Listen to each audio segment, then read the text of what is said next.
caught her changing and looked away before his body remembered how to want. She expected anger, he expected indifference, but in that single glance, something ancient stirred inside a man who had trained himself to feel nothing. She thought it would cost her her job. He thought it would pass. Neither of them knew that moment would rewrite the rules of power, control, and love in a world built on blood and silence. Rochelle Thompson adjusted the strap of her leather portfolio as the elevator climbed to the 47th floor of the KJ Holdings Tower. The building sliced through the Seoul skyline like black obsidian, its reflective windows catching the glow of the city's neon sprawl below. She was still adjusting to the language, the hierarchy, the wealth that moved through these halls like an undercurrent. But she'd made it from her studio apartment in Itaewon to the nerve center of one of South Korea's most powerful legitimate fronts for organized crime. Third week, she reminded herself, watching her reflection in the polished steel doors. Don't give them a reason to doubt you. The elevator chimed open and she stepped into the executive suite. Minimalist, cold. Every surface was either black marble, brushed chrome, or floor-to-ceiling glass overlooking the Han River. Ko Jae-won didn't just run his empire, he made sure every corner reflected his philosophy. Control, precision, power without decoration. She passed the reception desk and made her way toward the private conference room adjacent to his office. It was eerily quiet. Most of the staff had gone for the evening. A late meeting with international investors had kept Jae-won at an off-site location earlier, which meant Rochelle finally had time to breathe and organize the mountain of encrypted documents she'd been tasked with translating for the acquisition deal. But first, she needed to change. Her dress was ruined. An afternoon incident involving a senior consultant, a careless elbow, and an entire glass of red wine had left a dark stain across the front of her cream silk blouse and pencil skirt. She had a backup outfit in her locker, a simple black wrap dress, and there was a small private dressing alcove behind the conference room she'd noticed earlier. It had been used during a photo shoot for a corporate magazine spread last month. She assumed it was still unused. Rochelle slipped inside and closed the door behind her. The room was dimly lit, with a full-length mirror against one wall and a low leather bench in the corner. A garment rack stood empty near the window. She set down her portfolio, unbuttoned her blouse, and let it fall to the bench. The skirt followed. She reached for the black dress draped over her arm, focused and efficient. Then the door opened. She froze. He froze. Ko Jae-won stood in the doorway, a file folder in one hand, his sharp dark eyes widening for a fraction of a second. Their eyes met. Rochelle's bare shoulder was still exposed, the black dress only halfway over her arms. Her breath caught. The air thickened. Then he turned. Immediately. The door clicked shut behind him. Silence. Her heart slammed against her ribs so hard it hurt. She yanked the wrap dress around her body, secured the tie at her waist, and pressed her palms against the cool wall to steady herself. How the hell had that happened? Why hadn't she locked the door? Why hadn't he knocked? When she stepped out 3 minutes later, Jae-won's office door was half open, a sliver of amber light spilling into the darkened hallway. She took a breath, slow, measured, and knocked twice. "Come in," came the low, controlled voice. She entered. Jae-won was standing by the floor-to-ceiling window, his tall frame silhouetted against the glittering sprawl of Seoul at night. Black suit jacket removed. White shirt sleeves rolled to his forearms. Posture perfect. The image of restrained power. "I'm sorry about earlier," Rochelle said, her voice steady despite the heat crawling up her neck. She kept her clipboard pressed to her chest like armor. "I didn't realize anyone would need access to that room. I assumed—" "You assumed correctly," he interrupted, turning toward her. His face was unreadable, carved from stone. "No one uses that space anymore. I only went in to retrieve a file from the cabinet inside." A pause. "I should have knocked." Another pause. "I didn't see much." Rochelle's jaw tightened. She refused to look away. "Just enough," he continued, his tone measured, "to know you're stronger than most would be in that moment." That caught her off guard. "Stronger?" she echoed. "You didn't panic," Jae-won said, and something flickered at the edge of his expression, something almost human. "Most people would have screamed. You just looked, startled, then composed. That's rare." She exhaled slowly, forcing her shoulders to relax. Maybe I'm just used to chaos. His eyes held hers for a beat too long. Then he stepped back toward his desk, creating distance. Professional distance. Will there be anything else tonight? Rochelle asked, breaking the silence. He cleared his throat. No, that's all. Thank you, Miss Thompson. She nodded and turned to leave, her steps measured and deliberate, even though her pulse still thundered in her ears. When she got back to her apartment in Itaewon, her roommate Hana was already sprawled on the couch with a sheet mask on and a bottle of soju within reach. You look like you saw a ghost, Hana said, sitting up. You good? Rochelle dropped her bag by the door and collapsed into the chair across from her. I didn't see a ghost, but my boss saw me changing. Hana choked on her soju. What? I thought I was alone. It was a dressing room attached to the conference suite. No one's been using it. He walked in. Was he creepy? No, Rochelle said, frowning. That's the weird part. He was respectful, quiet, left immediately. But, Hana prompted, leaning forward. But then he looked at me differently, Rochelle admitted quietly. Not like I was just a contractor, more like a woman. Hana whistled low. Girl, this is either a disaster waiting to happen or the plot of a dangerously sexy K-drama. Rochelle laughed despite herself. Or both. Meanwhile, 50 floors above the city, Ko Jae-won stood on his penthouse balcony, nursing a glass of whiskey. The skyline shimmered in the distance, rivers of light cutting through the darkness like veins of gold. But his mind was elsewhere. He couldn't stop thinking about her. Not just her body, though the image had been burned into his brain with agonizing clarity, but her calmness, her lack of panic, the way she held her ground afterward, meeting his eyes without flinching. It wasn't embarrassment he'd seen in her gaze, it was fire. He hadn't felt that kind of stir in years, not since he'd carved out every soft part of himself and buried it beneath layers of discipline and control. Emotion was a liability in his world. Desire was a weapon others could use against you. But Rochelle Thompson was different, and that terrified him more than he'd ever admit, because Ko Jae-won was a man who never looked twice. And tonight, he'd looked back 3 times. The next morning, Rochelle stepped into the KJ Holdings lobby with her head high, her shoulders back, and her expression unreadable. She would not shrink. She would not be reduced to the woman the CEO accidentally saw undressed. She'd survived too much, sacrificed too much, and climbed too far to let one moment, however intimate, however searing, define her place here. But what she didn't know was that Ko Jae-won had made a decision in the dark hours of the night. And that decision would change everything. This structure mirrors the competitor's flow while remaining completely original to your story's themes, characters, and world. Would you like me to continue developing Chapter 2? Or would you prefer adjustments to this opening? The morning light cut through the glass facade of KJ Holdings like a blade. Rochelle stepped out of the elevator at exactly 8:47 a.m., 13 minutes early, as always. Her hair was pulled back in a sleek low bun, her black blazer pressed and sharp, her heels clicking against the marble with deliberate confidence. She would not shrink. The reception area was already buzzing with junior analysts and administrative staff preparing for the day's meetings. A few glanced her way, curious, maybe knowing, but Rochelle kept her expression neutral and her stride purposeful. "Morning, Miss Thompson," said Junseo, one of the younger translators, offering a polite bow. "Morning," she replied with a small smile, settling into her workspace just outside the main conference room. Her desk was organized, her files were color-coded, her coffee was black, no sugar.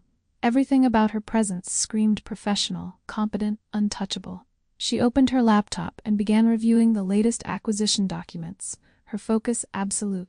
She refused to give anyone, least of all herself, room to second-guess her place here. But she could feel him before she saw him.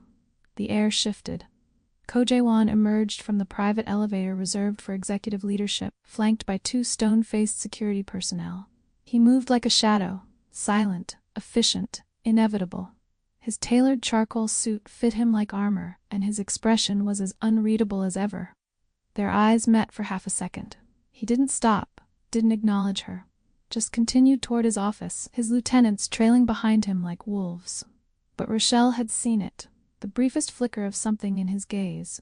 Recognition. Awareness. She returned her attention to her screen, her pulse steady, her hands calm. Good, she thought. Let him wonder. The morning meeting was a masterclass in corporate warfare disguised as due diligence. 12 people sat around the long glass table in the main conference room, discussing shell companies, offshore accounts, and property acquisitions in 3 different countries. Rochelle sat near the end, her tablet in hand, translating legal clauses and financial terminology with precision. Jaewon sat at the head of the table, his posture relaxed but his attention absolute. He asked sharp questions, dismantled weak arguments, and controlled the room without raising his voice. But twice, Rochelle felt his gaze linger on her. Not obviously, not enough for anyone else to notice, but she noticed. When she spoke, offering a clarification on a French contract clause, he listened. Really listened. His eyes tracked her words, his jaw tightening slightly as he processed the information. Accurate, he said simply when she finished. It wasn't praise, it was acknowledgement, and somehow that felt more dangerous. The meeting ended just after noon. Staff filtered out in clusters, discussing lunch plans and afternoon deadlines. Rochelle gathered her materials and stood, intending to retreat to her desk. "Miss Thompson?" His voice cut through the noise like a knife through silk. She turned. Jaewon stood near the window, hands in his pockets, his expression unreadable. "A moment, please." The room emptied quickly. The door clicked shut behind the last person, leaving them alone. Rochelle waited, her tablet pressed against her side, her chin lifted. "I owe you an apology," Jaewon said, his tone measured. "For last night." "You already apologized," Rochelle replied evenly. "I did, but I'm not sure you believed me." She studied him for a long moment. "What exactly are you apologizing for, Mr. Ko? Walking into a room? Or looking at me like I'm something you can't quite figure out?" His jaw tightened.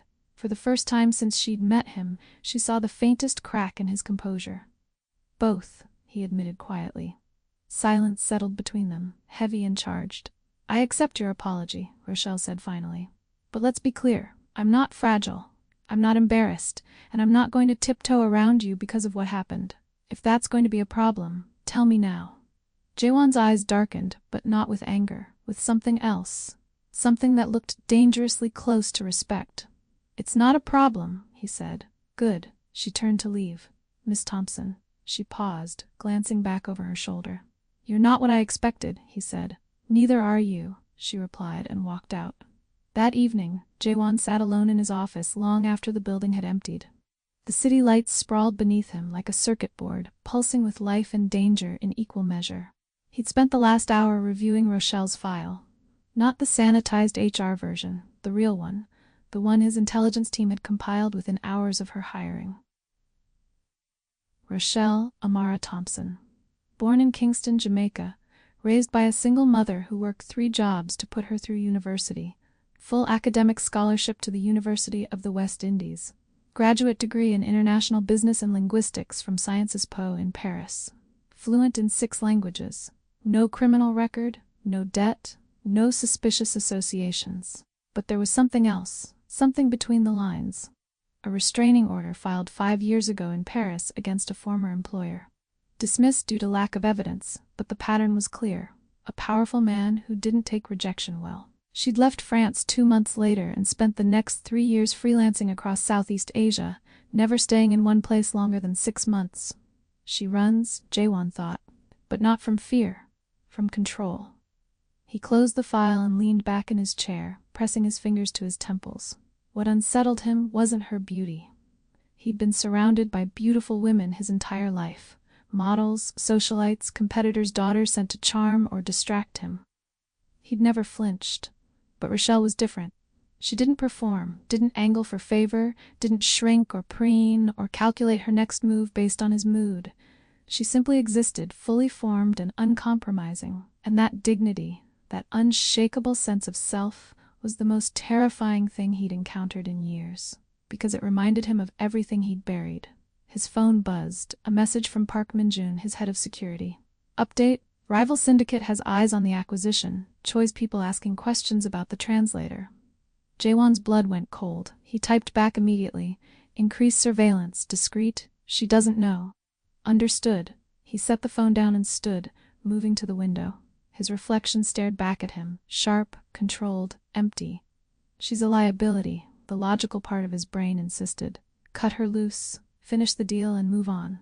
But his hand was already reaching for the phone again, dialing a number he hadn't used in months. "I need a full background on Choi's operations," he said when the line connected. "Everything. Who he's working with, what he knows, and why he's asking about my people." A pause. "Yes, sir." Jaewon ended the call and turned back to the city. For the first time in a decade, Ko Jaewon, the man who never hesitated, never doubted, never looked back, wasn't sure if he was protecting an asset or a woman he was dangerously close to needing. Rochelle didn't sleep well. She lay in her small apartment in Itaewon, staring at the ceiling as the neon glow from the street below painted shifting patterns across the walls. Hana had gone to bed hours ago, but Rochelle's mind refused to quiet. She kept replaying the moment in Jaewon's office. The way he'd looked at her. The way he'd admitted she wasn't what he expected. "Neither are you." Why had she said that? She rolled onto her side, pulling the thin blanket tighter around her shoulders. The truth was, she hadn't expected him to be human. She'd expected cold calculation, entitled arrogance. The same pattern she'd seen in Paris and Singapore, in every city where powerful men mistook her competence for availability. But Jaewon was different. He'd looked away. That was what unsettled her most. The next morning, Rochelle arrived at the office to find a sealed envelope on her desk. No return address. Just her name written in precise, angular handwriting. She opened it carefully. Inside was a single keycard and a handwritten note. "Private workspace, 6th floor. Use it if you need quiet. KJW." Rochelle stared at the card, her pulse quickening. It wasn't a gift. It was a gesture. Space. Privacy. Autonomy. She slipped the card into her blazer and got to work. The 6th floor was a ghost town. Most of the offices were unused, reserved for overflow meetings or visiting executives. Rochelle found the room marked on the keycard, a small, glass-walled office overlooking the Han River. It was sparse but functional. A desk, a chair, a single lamp, no cameras, no surveillance. She set down her laptop and exhaled slowly. He gave me space, she realized, not control. For the first time since arriving in Seoul, Rochelle felt something close to safety. But safety, she would soon learn, was an illusion.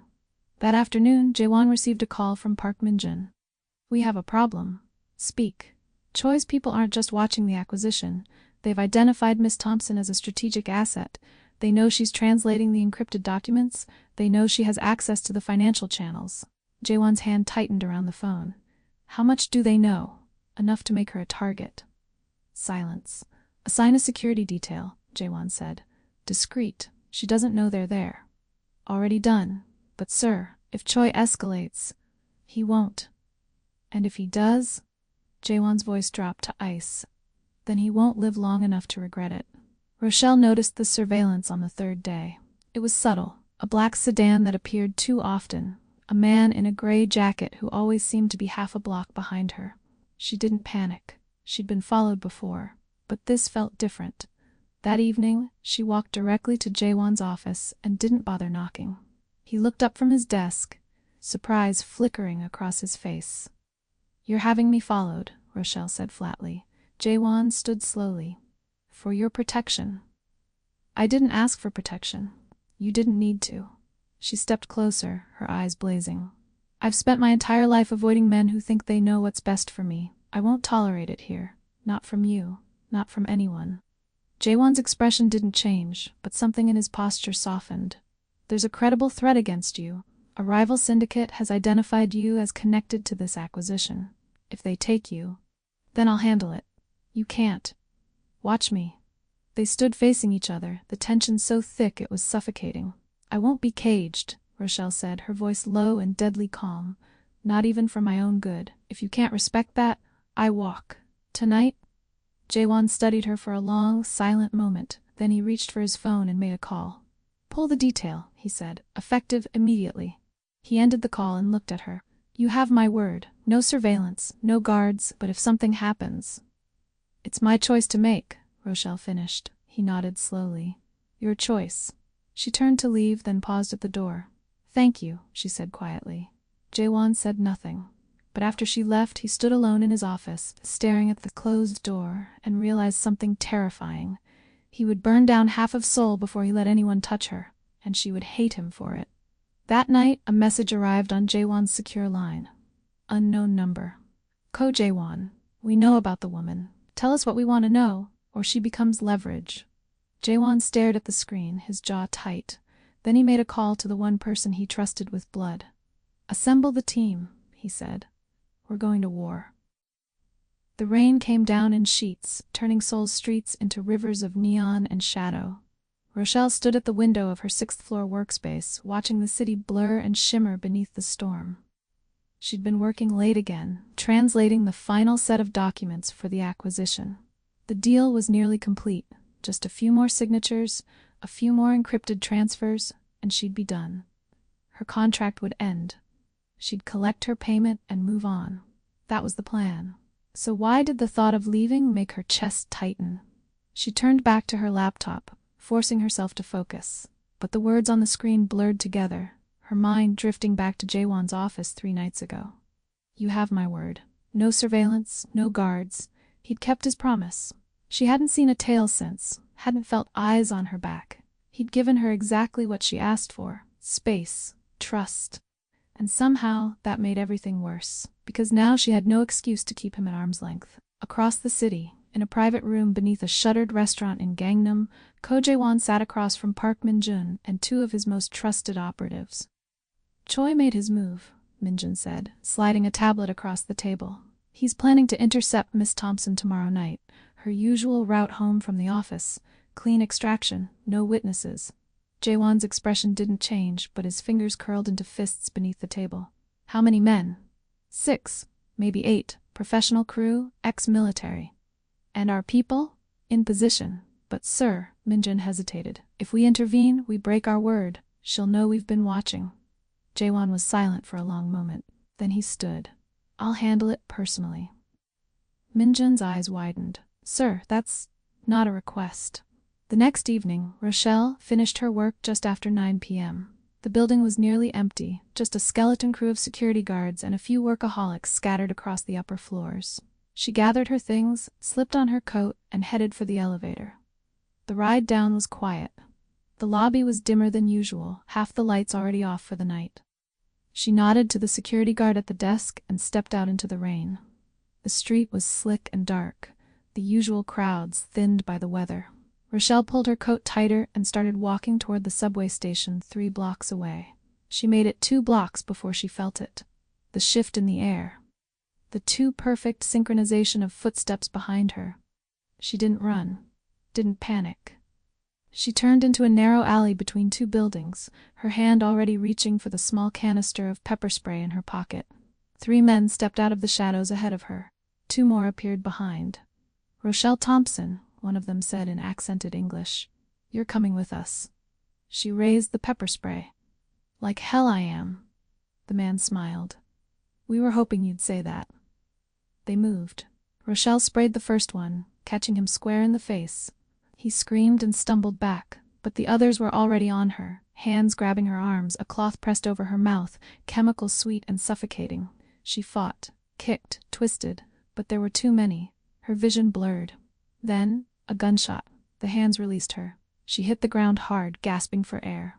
Through the haze, she saw him. Ko Jae-won. He moved like death incarnate, silent, efficient, brutal. 1 man went down with a shattered knee. Another collapsed with a crushed windpipe. The 3rd tried to run and took a bullet to the shoulder. Within 30 seconds, it was over. Jaewon stood in the center of the alley, rain streaming down his face, his suit jacket torn, blood on his hands that wasn't his own. He looked at Rochelle, and for the first time she saw something raw in his eyes. Fear. Are you hurt? He asked, his voice rough. She shook her head, still trying to catch her breath. You broke your word. I know. You've been watching me. Yes! She pushed herself to her feet, swaying slightly. Why? Jaewon stepped closer, his jaw tight. Because the thought of them taking you, of you being hurt, was more terrifying than you hating me for breaking my promise. Rochelle stared at him, rain and tears mixing on her face. I told you I didn't want to be caged, she said, her voice breaking. I know, he said quietly, and I'm not trying to cage you. I'm trying to keep you alive long enough to make your own choices. She wanted to be angry. wanted to scream at him for lying, for controlling, for being exactly like every other powerful man who thought they knew better. But he wasn't, because he looked wrecked, torn open, vulnerable in a way she'd never seen him before. "I don't want to own you, Rochelle," Jaewon said, his voice barely above a whisper. I can't lose you." She closed the distance between them and placed her hand on his chest, feeling his heart hammering beneath her palm. "Then don't lie to me again," she said. "Ever." "I won't." They stood there in the rain, surrounded by unconscious bodies and the distant wail of sirens, and something between them shifted. Not love. Not yet. But the beginning of something that terrified them both. Later that night, in Jaewon's secure penthouse, Rochelle sat wrapped in a blanket while a private doctor checked her for injuries. "Minor bruising," the doctor said. "Nothing serious. She'll be fine." Jaewon nodded, his expression tight. "Thank you." When they were alone, Rochelle looked at him. "Who were they?" "Choi's men. A rival syndicate trying to leverage you against me." "And now?" "Now they know you're off limits. By force." "Yes." She was quiet for a long moment. "This is your world. Blood, violence, control." "Yes. And you think I can survive in it?" "I think," Jaewon said carefully, "that you're stronger than anyone I've ever met. But I also think you shouldn't have to." Rochelle met his eyes. "Then why are you still here?" He didn't answer, because the truth was too dangerous to say out loud. He was still here because, for the first time in his life, he'd found something he couldn't control. And he didn't want to. Outside, in the rain-soaked streets, Park Min-jin made a phone call. "It's done," he said quietly. "Good," came the voice on the other end. "And Ko?" Min-jin hesitated. "He's compromised." A long silence. "Then we moved to contingency." The line went dead. Rochelle woke to sunlight streaming through unfamiliar floor-to-ceiling windows. For a moment, disoriented, she didn't know where she was. Then the memories came flooding back. The alley, the attack, Jaewon's blood-streaked hands, the quiet ride to his penthouse. She sat up slowly, still wrapped in the blanket from the night before. Her clothes had been replaced with a soft cotton shirt. His, she realized, by the way it hung past her knees. The penthouse was silent. She stood and padded barefoot across the cool marble floor, following the scent of coffee. The main living area was stark and minimalist, all clean lines, dark wood and glass. No photographs, no personal touches. Just expensive emptiness. Jaewon stood on the balcony, his back to her, phone pressed to his ear. Even from a distance, she could see the tension in his shoulders. "I don't care what it costs," he was saying, his voice cold and clipped. "Find out who gave Choi the information. Someone inside my organization sold her location. I want a name by tonight." He ended the call and turned, stopping when he saw her. "You're awake," he said, his expression softening slightly. "How are you feeling?" "Like I got jumped in an alley," Rochelle replied, managing a small smile. "But alive, thanks to you." He gestured to the breakfast spread on the dining table, more food than two people could possibly eat. "You should eat something." She walked over, poured herself coffee, and sat down. "You think someone betrayed you?" It wasn't a question. Jaewon sat across from her, his jaw tight. "I know someone did. Choi couldn't have known your route, your timing, without inside information." "Who would do that?" "Someone who values money over loyalty." His eyes darkened. "Someone who's about to learn that was a fatal mistake." Rochelle set down her coffee cup. "I should leave Seoul." "No." "Jaewon, I'm a liability." "You're not," he interrupted, his voice firm. "You're a person who got caught in the crossfire of my world. That's on me, not you." "Then let me go. Finish the acquisition without me. I'll disappear, and whoever's after you will have no reason to." I said no. The command in his voice should have made her angry. Instead, it sent a shiver down her spine. "Why?"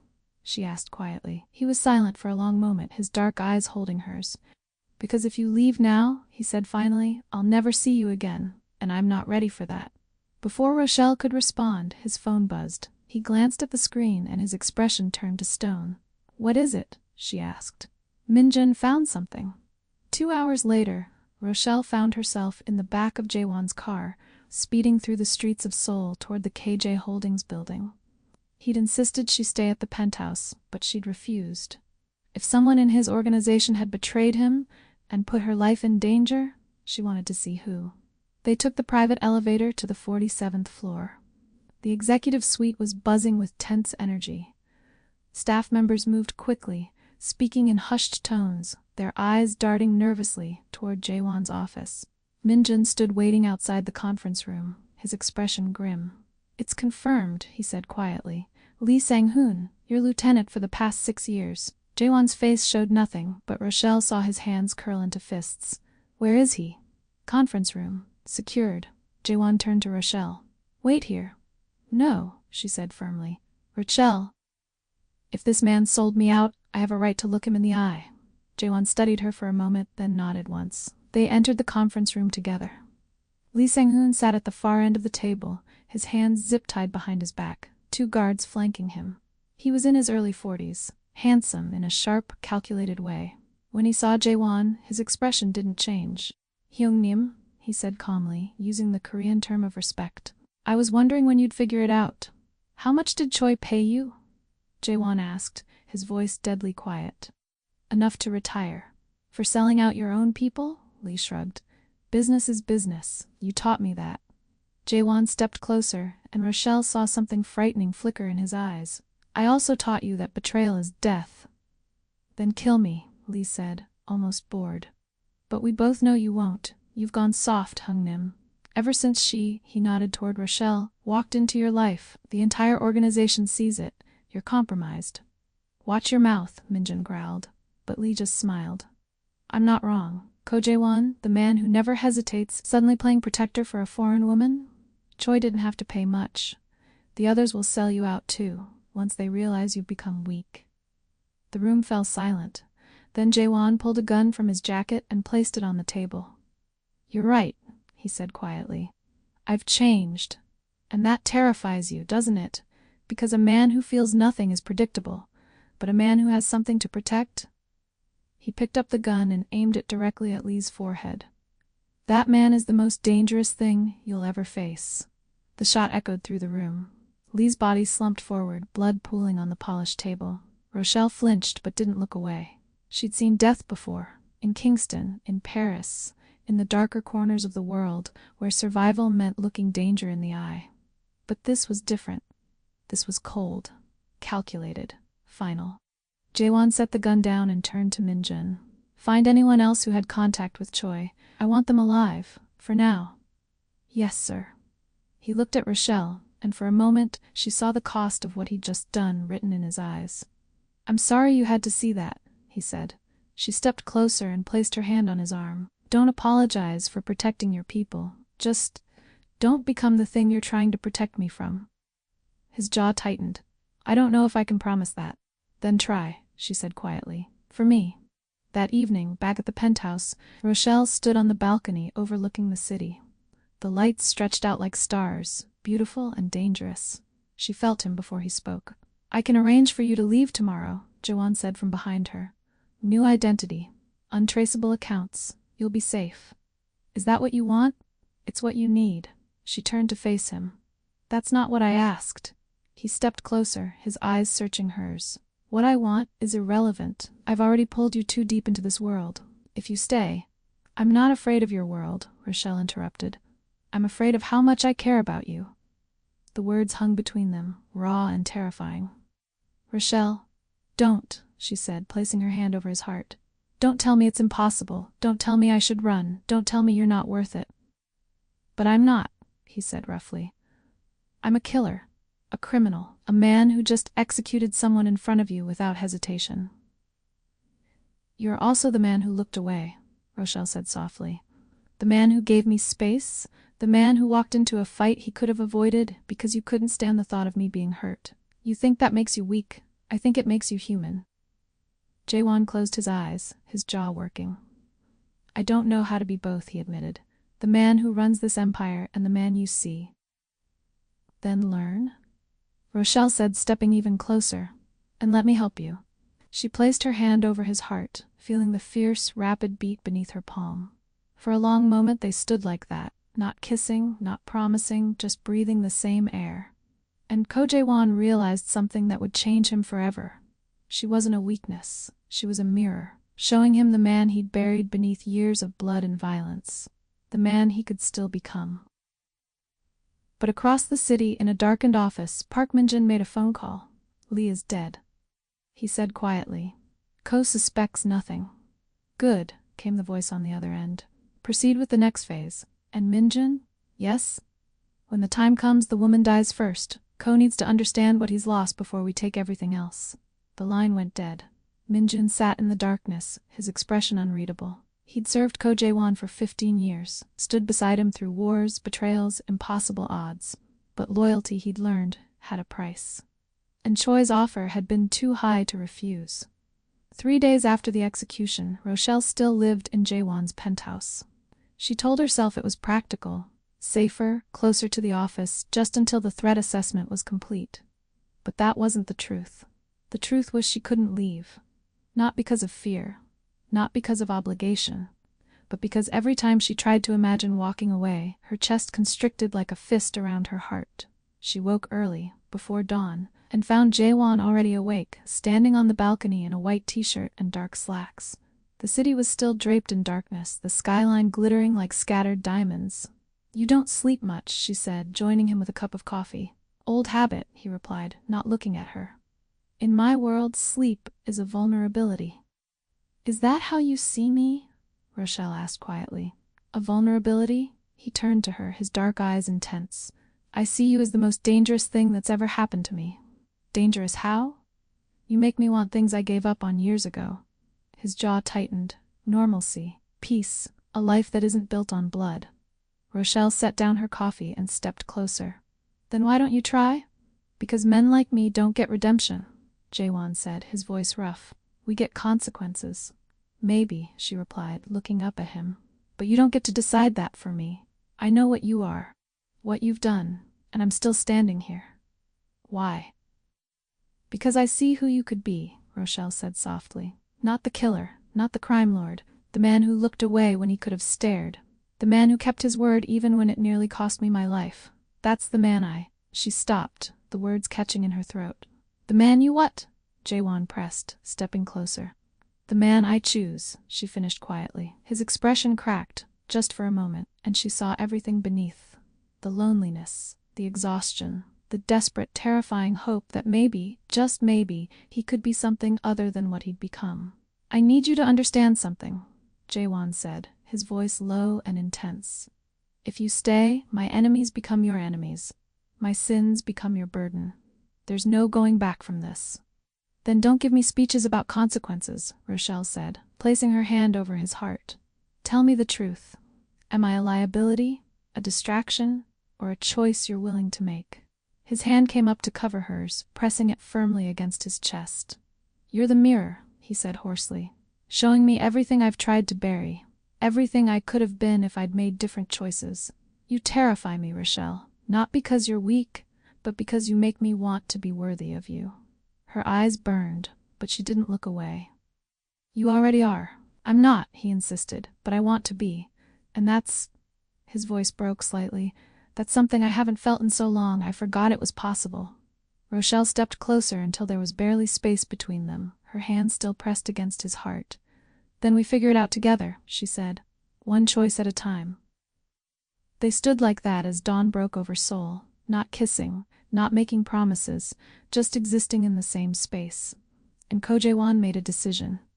2 hours later, he called an emergency meeting with his inner circle. 6 men sat around the table in his private office, lieutenants, advisors, the core of his operation. Park Min-jin sat at his right hand, as always. "I'm restructuring the organization," Jae-won announced without preamble. "Effective immediately, we're shifting 30% of operations toward legitimate business. Property development, investment portfolios, tech acquisitions. The criminal enterprises will be gradually phased out over the next 18 months. Silence. Then one of the older lieutenants, Kang, leaned forward. "Hyungnim, with respect, that kind of shift will cost us millions. It will make us vulnerable to rivals who won't hesitate to—" "I'm aware of the risks," Jae-won interrupted coldly. "But the decision is made." "Because of the woman?" Min-jin asked quietly. Every eye in the room turned to him. Jae-won's expression didn't change. "Because I'm choosing a different path. Anyone who has a problem with that is free to leave. But if you stay, you follow my lead, without question." Another silence. Then one by one, they nodded. All except Minjun, whose face remained carefully neutral. I'm loyal to you, Hungnim, he said. Always. Good, Jaewon replied, his eyes sharp. Then prove it. That night, Rochelle found Jaewon in his study, surrounded by documents and spreadsheets. He looked exhausted, the shadows under his eyes deeper than usual. You're really doing this, she said softly, leaning against the doorframe. Dismantling your empire. Parts of it, he corrected, not looking up. The parts that make me a monster. You're not a monster. Aren't I? He finally met her eyes. I've killed people, Rochelle. Dozens, maybe more. I've trafficked, extorted, manipulated, and destroyed anyone who stood in my way. That's not something that disappears because I want to be better. No, she agreed, stepping into the room. But it's something you can choose to stop. And that choice matters. He stood and walked toward her, his expression raw. What if it's too late? What if I've already crossed lines I can't come back from? Then you live with it, Rochelle said, placing her palm against his cheek. But you don't let it define your future. You're not the same man you were when we met. You're already changing. Because of you. No, she corrected gently. Because of you. I just showed you the path. You're the one choosing to walk it. His hand covered hers, and he leaned into her touch, his eyes closing. I don't deserve you, he whispered. Maybe not, Rochelle replied. But you're trying to, and that's enough for now. For the first time since she'd known him, Ko Jae-won allowed himself to be vulnerable. Not powerful, not controlled, not untouchable, just human. And in that moment Rochelle knew she was irrevocably, dangerously, completely in love with him. But across the city, in a secured location, Park Min-jin met with Choi's representative. Ko is weakening, Min-jin reported. The restructuring is real. He's abandoning the core operations. Because of the woman? Yes. The representative smiled coldly. Then we strike soon, when he's vulnerable, when he's distracted. And my payment? Will be transferred once Ko is eliminated. You'll have everything you were promised. The organization, the territories, all of it. Min-jin nodded slowly. One condition. The woman lives. She's not part of this. The representative's smile widened. Of course, we're not animals. They were lying. Min-jin knew they were lying. But the money was too good, and loyalty, he'd learned, was just another commodity. He left the meeting and drove through the rain-slicked streets of Seoul, his mind calculating trajectories and outcomes. He'd been Ko Jae-won's right hand for 15 years, and in 3 days he would be the man who destroyed him. The first sign of trouble came 6 weeks later. Jae-won stood in his office, staring at the financial reports spread across his desk. The restructuring was ahead of schedule, but the costs were devastating. 3 of his most profitable operations had been dismantled. 2 long-standing alliances had fractured. And his revenue had dropped 40% in 6 weeks. We're bleeding, Min-jun said from across the desk, his expression grave. At this rate, we won't survive the quarter. We'll adapt, Jae-won replied, though his voice carried less certainty than usual. Hyungnim, with respect, adaptation requires capital, and we're running out, fast. Jae-won looked up sharply. Then we liquidate secondary assets, real estate, offshore accounts, whatever it takes. That will only buy us time, not a solution. Then we find one. Min-jin was quiet for a moment, then leaned forward. There's another option. Chosun Group has offered a partnership, legitimate business, clean money, substantial capital injection, but they want control of the Seoul territory. No. I said no, Jae-won repeated, his voice hard. I'm not handing over territory my father died for. Find another way. Min-jin nodded slowly, his expression unreadable. As you wish. That evening, Rochelle found Jae-won on the penthouse balcony, the city lights reflecting in his dark, troubled eyes. You look like you're carrying the weight of the world, she said softly, joining him. Just Seoul, he replied with a humorless smile. For now. She leaned against the railing beside him. Min-jin told me about the losses, about how bad it's getting. He talks too much. He's worried about you. So am I. Jae-won turned to her, his jaw tight. I knew this would be costly. I accepted that. But I didn't realize how many people I'd have to disappoint, how many alliances I'd destroy, how much of the empire I'd have to dismantle just to become clean. You're not just becoming clean, Rochelle said gently. You're becoming free. At what cost? His voice cracked slightly. Rochelle, I'm watching everything I built crumble. And for what? So I can pretend to be something I'm not. You're not pretending, she insisted, turning to face him fully. You're choosing. There's a difference. Is there? He looked at her, his expression raw. Because right now, it feels like I'm destroying one version of myself without knowing if the next version is even possible. Rochelle reached up and cupped his face in her hands. It's possible. I see it every day. In the way you've stopped making decisions through fear. In the way you've started asking questions instead of giving orders. You're not the same man you were when we met. Maybe that's the problem, Jaewon said quietly. Maybe the man you're seeing isn't strong enough to survive. Or maybe, Rochelle replied, he's finally strong enough to live. They stood like that for a long moment, the city sprawling beneath them like a battlefield. Then Jaewon's phone buzzed. He glanced at the screen and his expression darkened. What is it? Choi, he said flatly. He's moving on the Gangnam territory. 3 of our locations hit in the last hour. Is anyone hurt? Not yet, but it's a declaration. He's testing me, seeing if I'll respond with force or back down. What are you going to do? Jaewon was silent for a long moment, his jaw working. I don't know, he admitted. The old me would have retaliated immediately, burned down everything he owns. But now you have something to lose, Rochelle finished quietly. He looked at her, and she saw the fear in his eyes. Not fear of Choi, fear of becoming the monster again. Go, she said gently. Do what you have to do, but come back to me, not as the crime lord, as the man. He kissed her forehead, the first truly tender gesture he'd ever allowed himself, and left. Rochelle spent the next 6 hours alone in the penthouse, pacing, unable to focus on anything. Her contract with KJ Holdings had officially ended 2 weeks ago, but she'd stayed. Not for work, for him. But now, watching the city lights blur through her tears, she wondered if staying had been a mistake. Because she couldn't save him from himself. And she couldn't stay in a world where violence was the only language spoken. By morning, she'd made her decision. When Jaewon returned just after dawn, he found her in the bedroom, packing. He stood in the doorway, blood on his knuckles, exhaustion in his eyes. You're leaving, he said flatly. I have to, Rochelle replied, not looking at him. I thought I could do this. Thought I could navigate your world and hold on to myself, but I can't.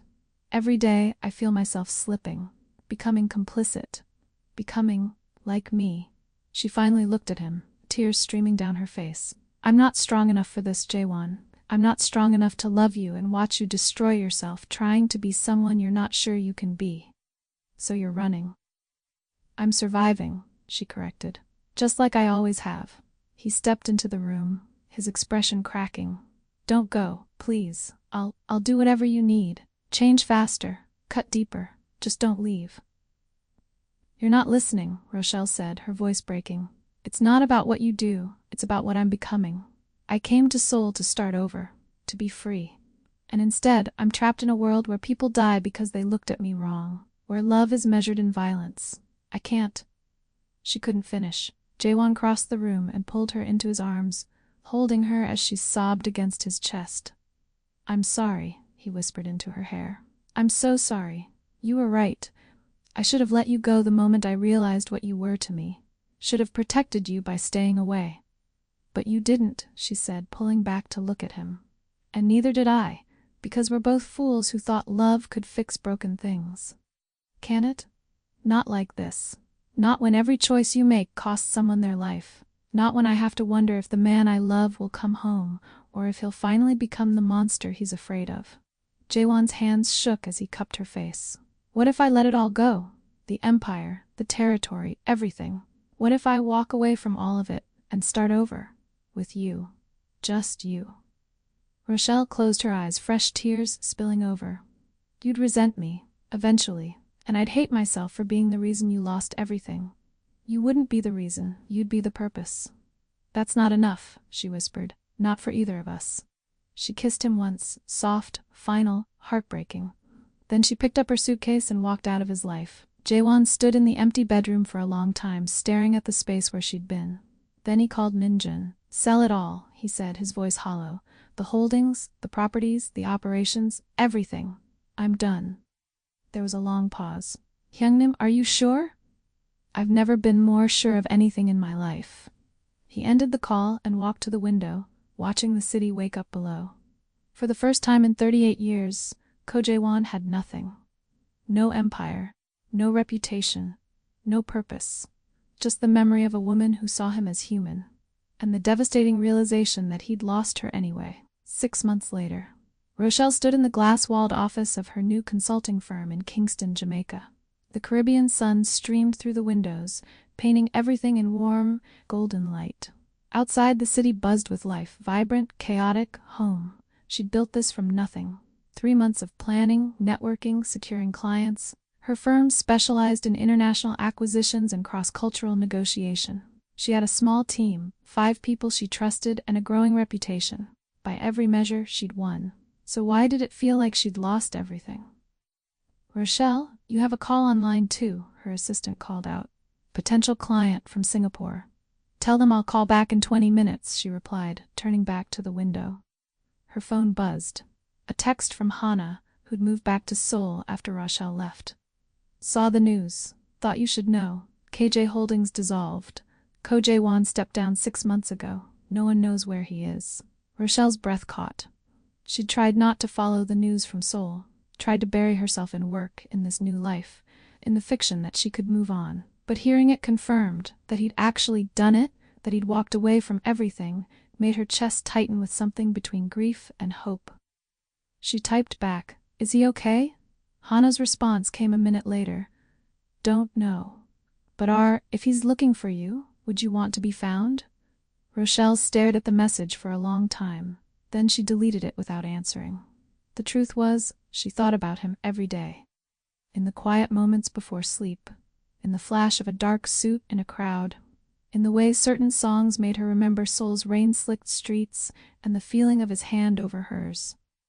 She'd left because she had to, because staying would have destroyed them both. But leaving hadn't healed her. It had just made her whole enough to survive. 3 months after that, Rochelle attended an international business conference in London. She was there to network, to present a paper on cross-cultural negotiation strategies, to expand her firm's reach. On the second day, during a break between panels, she stood in the lobby of the convention center, coffee in hand, scrolling through emails. Then she felt it, that shift in the air she'd learned to recognize. She looked up, and there he was. Ko Jae-won, no, just Jae-won now, stood across the lobby in a simple black suit, no entourage, no security, no empire. Just a man. Their eyes met. For a moment, neither of them moved. Then he walked toward her, slow and careful, like approaching something fragile. "Hi," he said when he reached her. "Hi," she replied, her voice barely above a whisper. They stood there in the middle of the crowded lobby, and Rochelle felt everything she'd buried surge to the surface. "What are you doing here?" she asked. "Consulting," he replied with a small, self-deprecating smile. "Turns out running a criminal empire gave me a unique perspective on organizational restructuring." Despite everything, she almost laughed. That's one way to put it. "I didn't know you'd be here," he said quickly. I wouldn't have ambushed you like this if I'd known." "It's okay." Silence stretched between them, heavy with everything unsaid. "You look good," Jae-won said finally. "Healthy. Happy." "I'm getting there," Rochelle admitted. "You?" "I'm alive," he replied. "That's some Jae-won." "I let it all go," he interrupted, his voice low and urgent. "Everything. The operations, the territory, the name. I'm not that man anymore. I don't know if that changes anything, if it even matters. But I needed you to know." Rochelle's eyes burned. "Why?" "Because you were right," he said simply. "About everything. I couldn't be both. So I chose. And I chose the man you saw. The one who looked away. The one you thought was worth saving." "Are you happy?" she asked, the question surprising even herself. He thought about it for a long moment. "I'm free. For the first time in my life, I'm making choices that are mine.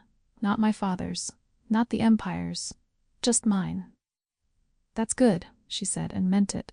"But I'd be lying if I said I didn't miss you," Jae-won continued. "Every day. Every moment. Not because I need you, but because you're the only person who ever made me want to be better." Rochelle's hand trembled as she set down her coffee cup. "I missed you too," she admitted. "So much it scared me." "Then why did you leave?" "Because I had to learn how to exist without you," she said. "Had to build something that was mine, that I didn't owe to anyone else, even you." He nodded slowly. "And did you?" She gestured around them. At her firm's logo on the conference badge, at the independence she'd carved out for herself. Yes. Then I'm proud of you, Jaewon said softly, for doing what I couldn't, for saving yourself.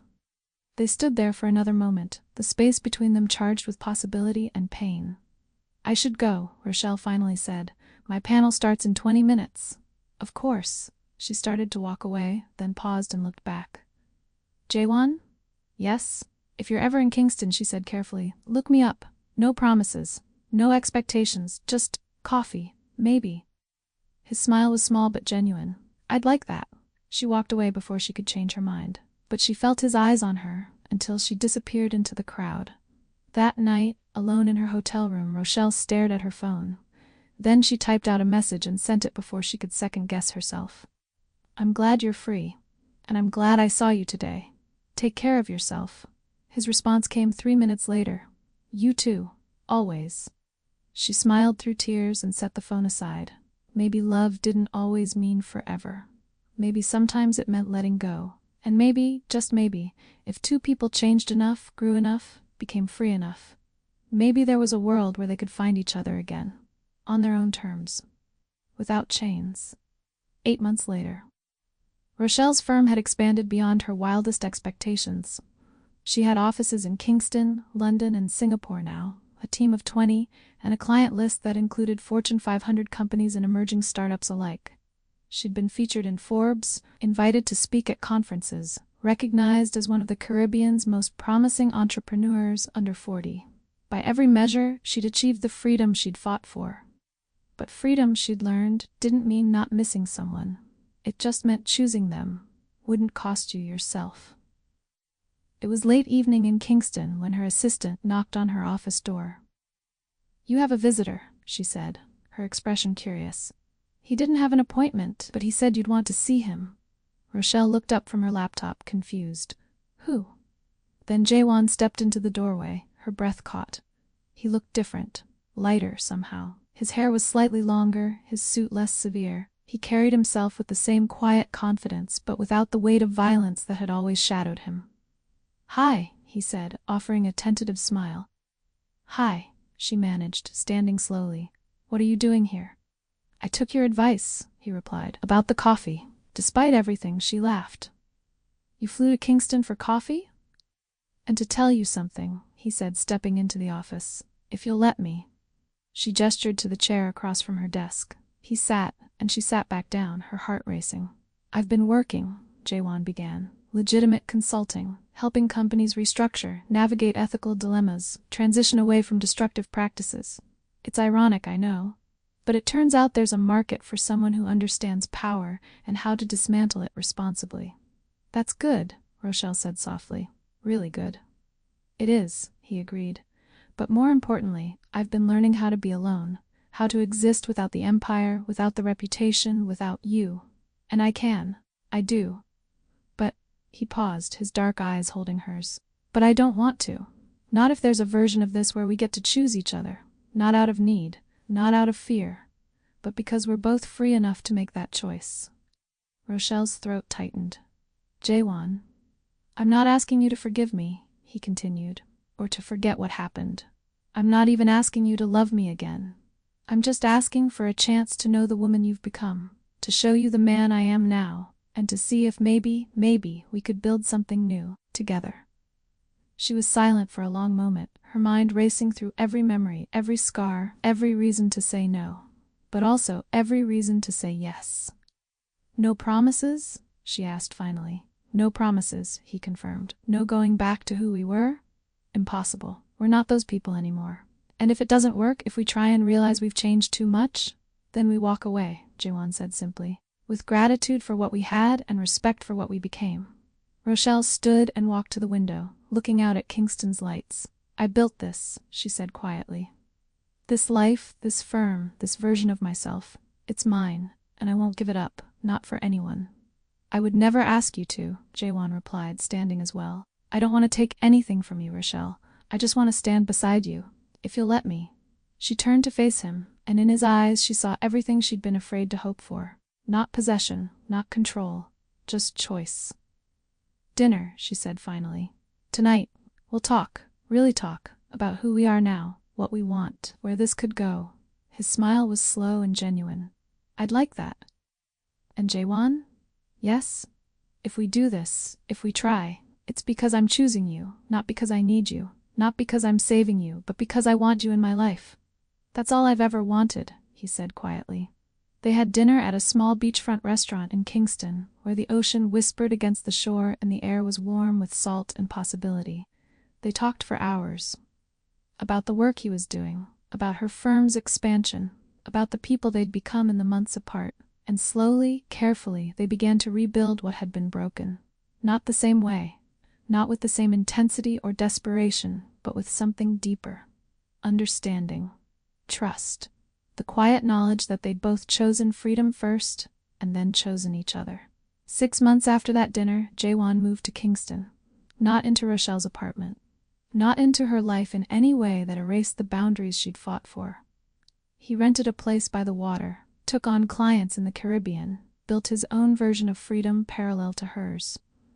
They had dinner twice a week, coffee on Sundays, late-night conversations on her balcony overlooking the city.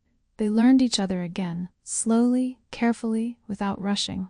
And when they finally kissed for the second time, it wasn't desperate or stolen.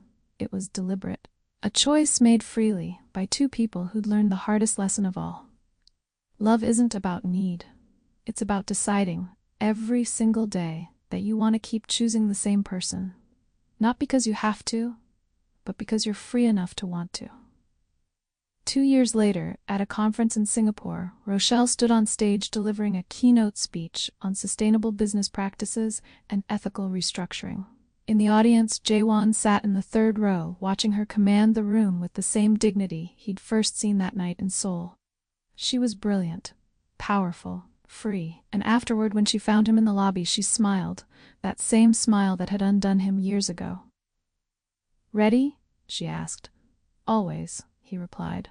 They walked out into the Singapore night hand in hand, two people who'd learned that the greatest love story isn't about possession. It's about seeing someone fully, scars, sins, and all, and choosing them anyway. Not because you need them to complete you, but because they make you want to keep becoming, every single day. And that's how their story ends, or maybe how it truly begins. What did you think? Are you team they deserved each other, or team they should have run? Drop a comment below and let me know your thoughts. If you made it this far, you're incredible. Hit that like button, subscribe for more stories like this, and click the next video on your screen, because I promise you don't want to miss what's coming next. Until then, remember, real love isn't about chains. It's about choice. Thanks for watching. See you in the next one.